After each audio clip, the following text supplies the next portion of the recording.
भाग एक शुरुआत एक जैसी दुनिया। बहुत पुराने समय की बात है जब धरती बिल्कुल नई थी। सूरज हर सुबह पहली बार उगता था और चांद हर रात नया दिखता था। पेड़ हरे थे, घास ताजा थी, नदियां गाती थीं और हवा मीठी लगती थी। लेकिन उस समय एक अजीब बात थी, सभी जानवर बिल्कुल एक जैसे दिखते थे। चाहे हाथी हो या चूहा, शेर हो या खरगोश, सबके पास एक ही तरह का भूरा कोट था। सबका आकार अलग था, पर रंग और रूप लगभग एक जैसा था। इससे जंगल में पहचान करना मुश्किल हो जाता था। बच्चे अपनी माँओं को ढूंढते ढूंढते अक्सर किसी और के पास पहुंच जाते। शिकारी को अपने शिकार का पता नहीं चलता और खेल कूद में भी मजा नहीं आता, क्योंकि कोई नहीं जानता कि कौन कौन है। उस समय एक छोटा खुशमिजाज जानवर रहता था, ज़ेब्रा। वह बहुत तेज दौड़ता था और नदियों के किनारे खेलता था। लेकिन अक्सर वह उदास हो जाता, क्योंकि कोई भी उसे पहचान नहीं पाता था। एक दिन ज़ेब्रा अपने दोस्तों के साथ खेल रहा था। सब दौड़ने लगे, छलांग लगाने लगे। अचानक शेर ने कहा, ज़ेब्रा, क्या तुम मेरे जैसे दिखते हो? ज़ेब्रा ने आईने जैसी साफ झील में देखा और सिर हिलाया। हाँ, हम सब एक जैसे दिखते हैं, कोई फर्क नहीं है। फिर सब चुप हो गए। उन्हें लगा कि यह ठीक नहीं है। हर जानवर के अंदर एक अलग आत्मा है, अलग स्वभाव है, पर बाहर से सब एक जैसे क्यों हैं? उस रात जंगल में एक सभा हुई। सब जानवर एक जगह इकट्ठे हुए। चांद पूरा था और उसकी रोशनी में सभी के चेहरे चमक रहे थे। सभा में हाथी ने कहा, हम सृष्टिकर्ता क्रिएटर के पास याचना लेकर जाएंगे। हम उनसे कहेंगे कि हमें अलग अलग पहचान दें, ताकि हर कोई अपने तरीके से खास बन सके। सभी ने हाथी की बात मानी। अगले दिन सुबह सब मिलकर सृष्टिकर्ता के पास गए। यह कोई साधारण यात्रा नहीं थी। उन्हें नदियां पार करनी पड़ी, पहाड़ चढ़ने पड़े और अंधेरे जंगल से गुजरना पड़ा। आखिरकार वे सृष्टिकर्ता के पहाड़ तक पहुंच गए। वहां एक विशाल गुफा थी और उसके भीतर से एक शांत गहरी आवाज आई, कौन आया है मेरी गुफा के पास? सभी जानवर एक साथ बोले, हे सृष्टिकर्ता, हम आए हैं। हम आपसे प्रार्थना करने आए हैं। प्रार्थना? किस चीज की? आवाज गूंजी। हाथी आगे बढ़ा और बोला, हे सृष्टिकर्ता, आपने हमें जीवन दिया, ताकत दी, दौड़ने की क्षमता दी। लेकिन हम सब एक जैसे दिखते हैं। हमें अलग अलग पहचान चाहिए, ताकि हर कोई खास हो सके और कोई भी खुद को खोया हुआ महसूस न करे। कुछ पल के लिए गुफा में सन्नाटा छा गया। फिर सृष्टिकर्ता हंसे, अच्छा, तुम सबको पहचान चाहिए, अलग अलग रूप चाहिए। ये बहुत बड़ी इच्छा है। क्या तुम सब इसके लिए तैयार हो? जानवरों ने हाँ में सिर हिलाया। सृष्टिकर्ता ने कहा, ठीक है, कल सुबह सूरज उगेगा और मैं तुम में से हर एक को अलग पहचान दूंगा। हर किसी का रंग, हर किसी का रूप अलग होगा। लेकिन ध्यान रखना, जो पहचान मैं तुम्हें दूंगा वह हमेशा के लिए होगी। सभी जानवर बहुत खुश हुए। उन्होंने नाच गाना किया और अगली सुबह का इंतजार करने लगे। लेकिन ज़ेब्रा, जो छोटा और जिज्ञासु था, रात को सो नहीं सका। वह सोचता रहा, मुझे कैसी पहचान मिलेगी? क्या मैं शेर जैसा बनूंगा, या हाथी जैसा, या हिरण जैसा सुंदर? वह चुपके से गुफा के पास गया और धीरे से बोला, हे सृष्टिकर्ता, अगर आप मुझे सुन सकते हैं तो कृपया मुझे कुछ ऐसा दीजिए जो कोई और न पाए। मैं कुछ खास चाहता हूँ, कुछ ऐसा जो मुझे भीड़ में अलग बना दे। गुफा में हल्की सी गड़गड़ाहट हुई, जैसे पहाड़ मुस्कुरा रहा हो। अच्छा छोटे ज़ेब्रा, सृष्टिकर्ता ने कहा, कल सुबह तुम्हें तुम्हारी पहचान मिलेगी। लेकिन याद रखना, जो मांगा है वह तुम्हें बाकी सबसे अलग बना देगा। ज़ेब्रा ने उत्साहित होकर सिर हिलाया और दौड़कर अपने झुंड में लौट आया। उसे नहीं पता था कि अगली सुबह क्या होने वाला है, लेकिन उसका दिल धड़क रहा था, उम्मीद से भरा हुआ। अगली सुबह जंगल में अजीब सी हलचल थी। सूरज जैसे धीरे धीरे उगा, मानो वह भी देखना चाहता हो कि क्या होने वाला है। हवा में एक मीठी खुशबू थी। सब जानवर सृष्टिकर्ता के पहाड़ के पास इकट्ठे हुए। पहले सृष्टिकर्ता की आवाज आई, तैयार हो सब? सबने जोर से कहा, हाँ। फिर जादू शुरू हुआ। सबसे पहले शेर को बुलाया गया। पहाड़ की चोटी से सुनहरी रोशनी उतरी और शेर पर पड़ी। धीरे धीरे उसका भूरा कोट सुनहरा हो गया, उसकी आयल लंबी और चमकदार हो गई। वह शान से दहाड़ा, अब तुम जंगल के राजा कहलाओगे, सृष्टिकर्ता ने कहा। शेर गर्व से खड़ा हो गया। फिर हाथी की बारी आई।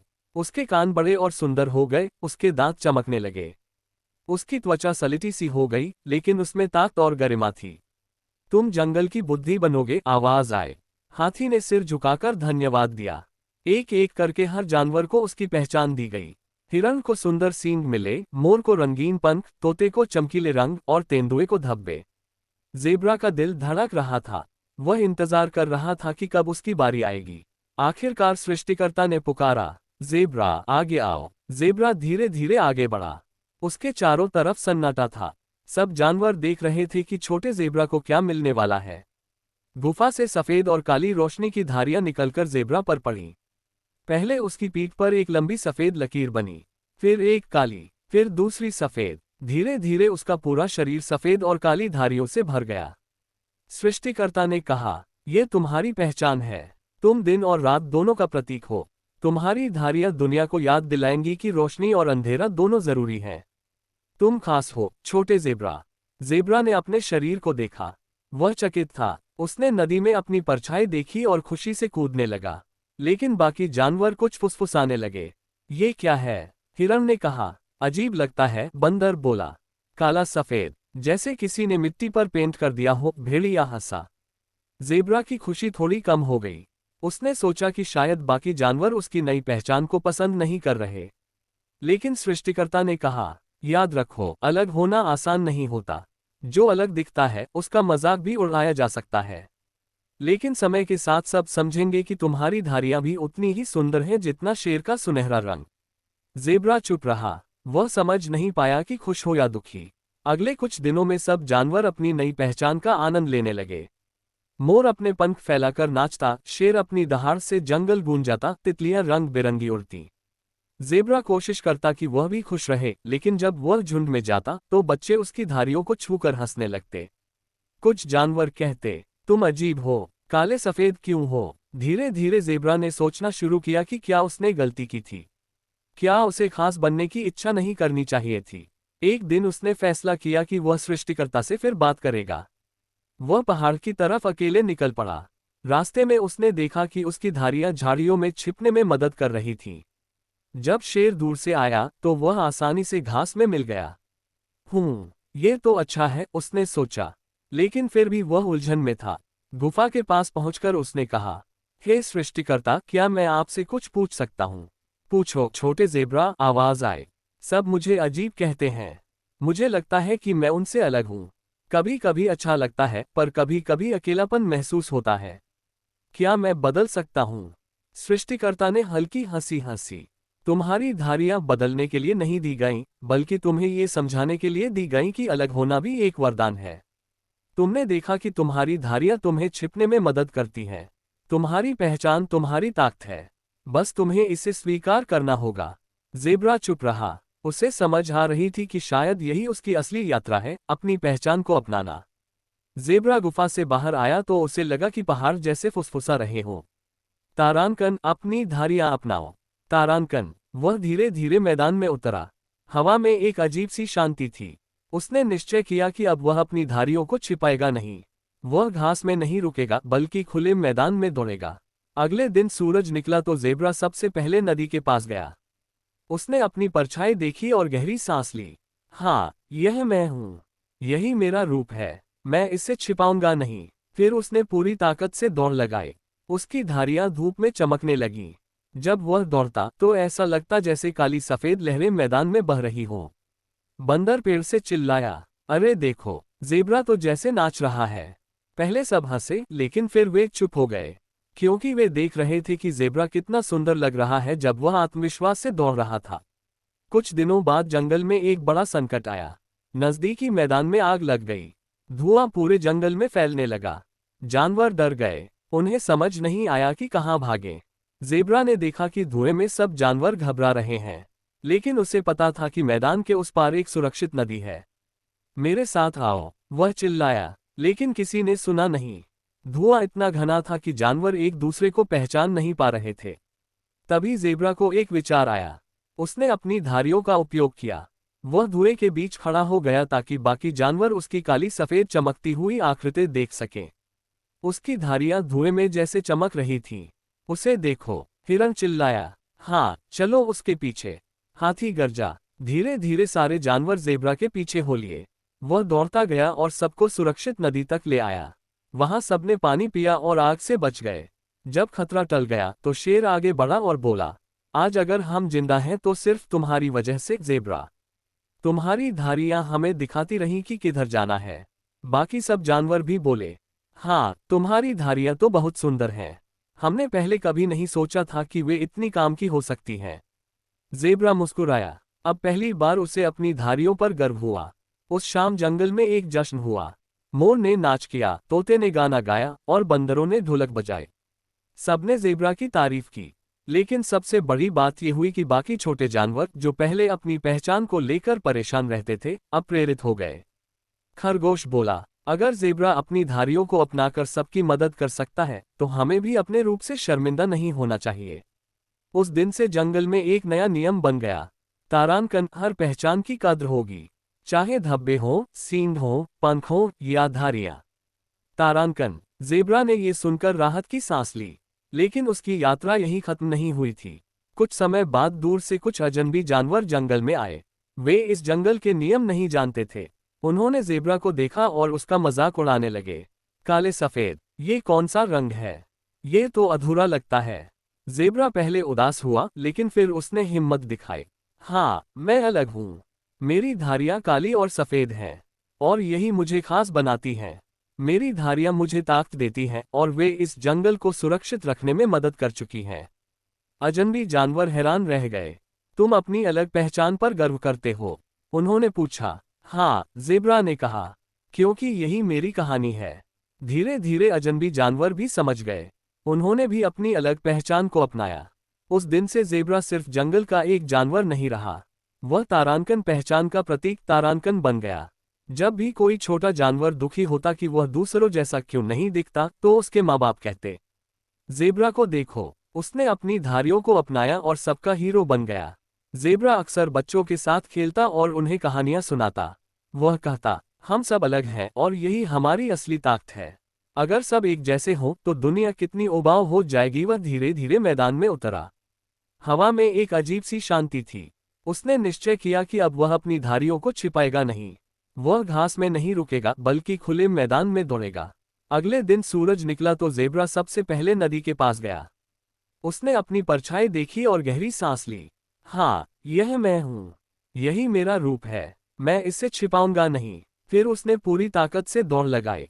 उसकी धारियां धूप में चमकने लगीं। जब वह दौड़ता तो ऐसा लगता जैसे काली सफेद लहरें मैदान में बह रही हों। बंदर पेड़ से चिल्लाया, अरे देखो, ज़ेब्रा तो जैसे नाच रहा है। पहले सब हंसे, लेकिन फिर वे चुप हो गए, क्योंकि वे देख रहे थे कि ज़ेब्रा कितना सुंदर लग रहा है जब वह आत्मविश्वास से दौड़ रहा था। कुछ दिनों बाद जंगल में एक बड़ा संकट आया। नजदीकी मैदान में आग लग गई। धुआं पूरे जंगल में फैलने लगा। जानवर डर गए। उन्हें समझ नहीं आया कि कहाँ भागें।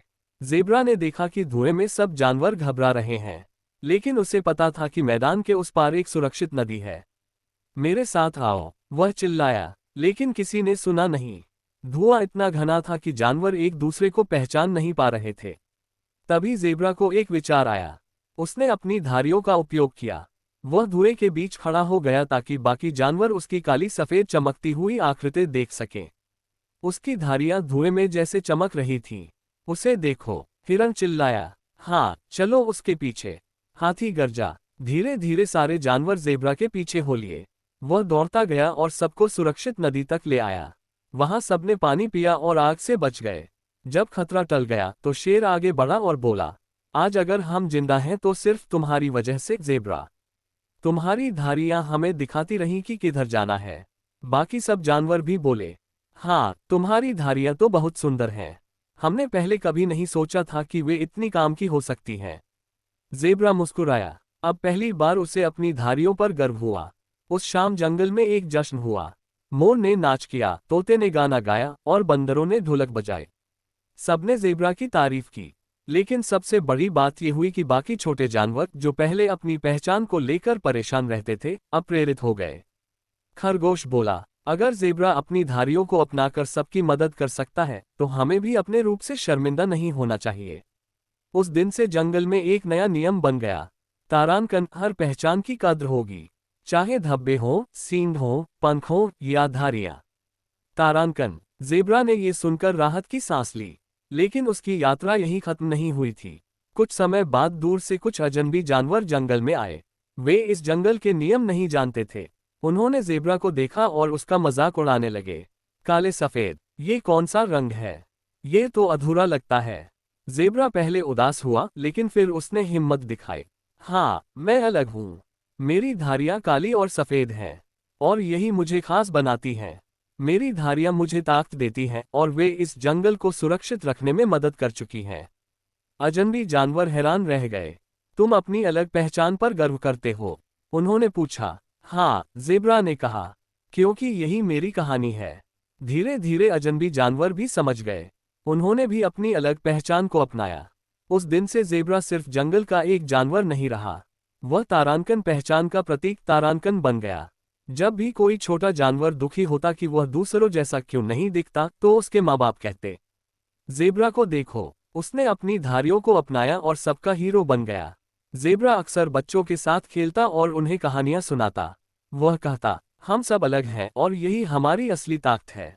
अगर सब एक जैसे हों तो दुनिया कितनी उबाऊ हो जाएगी। आग की घटना के बाद जंगल में एक बदलाव आ गया था। पहले जहां जानवर अपनी शक्ल सूरत को लेकर एक दूसरे पर हंसते थे, अब वे एक दूसरे की विशेषताओं की तारीफ करने लगे। शेर ने अपनी दहाड़ का उपयोग सिर्फ डराने के लिए नहीं, बल्कि सबको सतर्क करने के लिए करना शुरू किया। मोर ने अपने पंख सिर्फ दिखावे के लिए नहीं फैलाए, बल्कि त्योहारों में सभी को खुश करने के लिए नृत्य किया। और ज़ेब्रा, वह सबका शिक्षक बन गया। हर पूर्णिमा की रात जंगल के बीच में एक सभा होती। सब जानवर इकट्ठे होते और ज़ेब्रा अपनी कहानी सुनाता, कैसे उसने अपनी धारियों को अपनाया, कैसे उसने सबको आग से बचाया, और कैसे अलग होना कमजोरी नहीं बल्कि ताकत है। बंदरों ने एक नया खेल शुरू किया, कौन किसमें खास है। खेल में हर जानवर को बताना होता कि उसकी सबसे खास बात क्या है। हाथी कहता, मेरी याददाश्त लंबी है। चीता कहता, मैं सबसे तेज दौड़ सकता हूँ। तितली कहती, मैं फूलों को खुश कर सकती हूँ। धीरे धीरे जंगल में तारांकन पहचान का उत्सव तारांकन बनने लगा। यह एक बड़ा त्योहार था, साल में एक बार मनाया जाता। उस दिन हर जानवर अपने खास रूप को और भी सुंदर बनाता।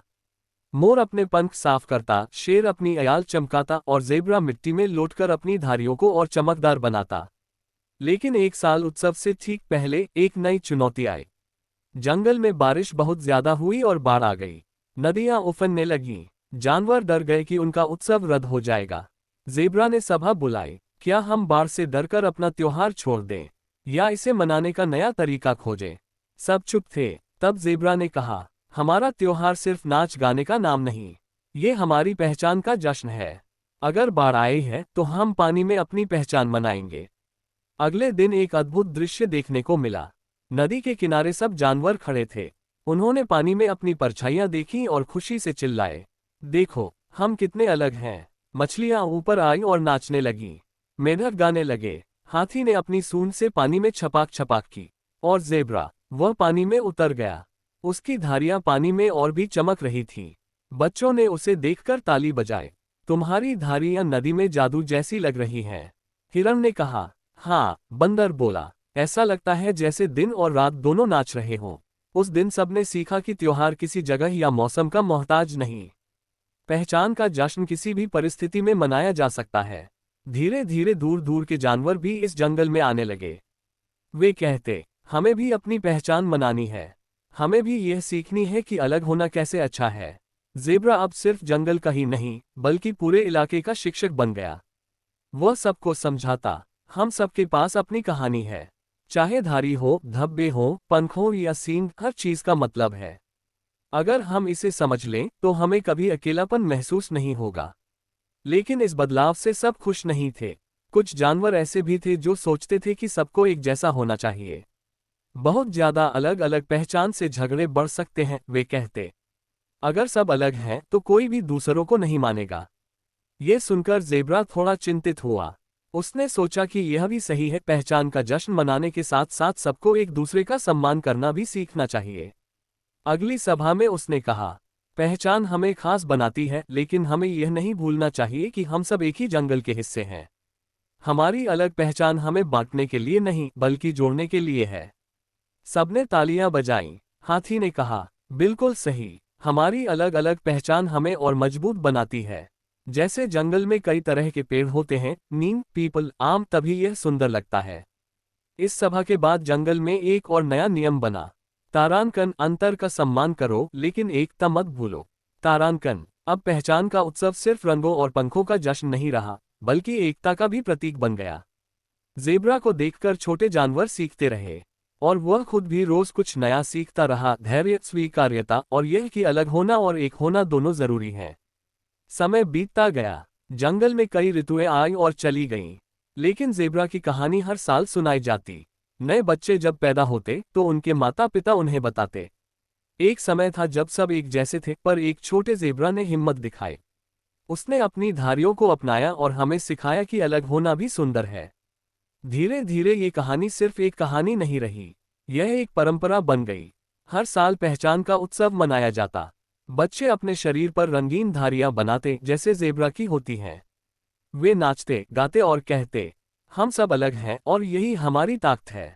ज़ेब्रा बूढ़ा हो गया था। उसकी चाल धीमी हो गई थी, लेकिन उसकी आंखों में चमक पहले जैसी थी। एक दिन छोटे जानवरों ने उसे घेर लिया और कहा, बुजुर्ग ज़ेब्रा, हमें अपनी कहानी फिर से सुनाओ। ज़ेब्रा ने मुस्कुराते हुए कहा, मेरी कहानी तो तुम सब जानते हो, लेकिन मैं तुम्हें कुछ और बताना चाहता हूँ। सभी चुप हो गए। ज़ेब्रा ने कहा, अलग होना आसान नहीं। कभी कभी लोग हंसेंगे, कभी आलोचना करेंगे, लेकिन अगर तुम अपनी पहचान को अपनाओगे तो एक दिन वही लोग तुमसे सीखेंगे। पहचान सिर्फ हमारे शरीर की बात नहीं है, ये हमारे दिल और आत्मा की बात है। जो हमें अलग बनाता है वही हमें खास बनाता है। बंदर ने पूछा, लेकिन अगर दो जानवर अलग हैं तो वे झगड़ सकते हैं, है ना? ज़ेब्रा ने सिर हिलाया, हाँ, ये हो सकता है, लेकिन पहचान हमें बांटने के लिए नहीं, जोड़ने के लिए है। जब हम समझते हैं कि हर किसी के पास कुछ अनोखा है, तब हम एक दूसरे से सीखने लगते हैं, और यही हमें मजबूत बनाता है। उस रात पूरा जंगल शांत था। चांद आसमान में पूरा चमक रहा था। ज़ेब्रा ने आसमान की तरफ देखा। उसे लगा कि उसकी धारियां जैसे चांदनी में और भी चमक रही हैं। अचानक हवा चली और उसे ऐसा महसूस हुआ जैसे सृष्टिकर्ता की आवाज फिर गूंज रही हो। तारांकन, छोटे ज़ेब्रा, तुमने मेरी दी हुई पहचान को अपनाया और पूरे जंगल को सिखाया। यही तुम्हारा असली उपहार था। तारांकन, ज़ेब्रा की आंखों में आंसू आ गए, लेकिन वे आंसू खुशी के थे। कुछ साल बाद, जब ज़ेब्रा अब नहीं रहा, तो उसकी याद में जंगल में एक खास जगह बनाई गई।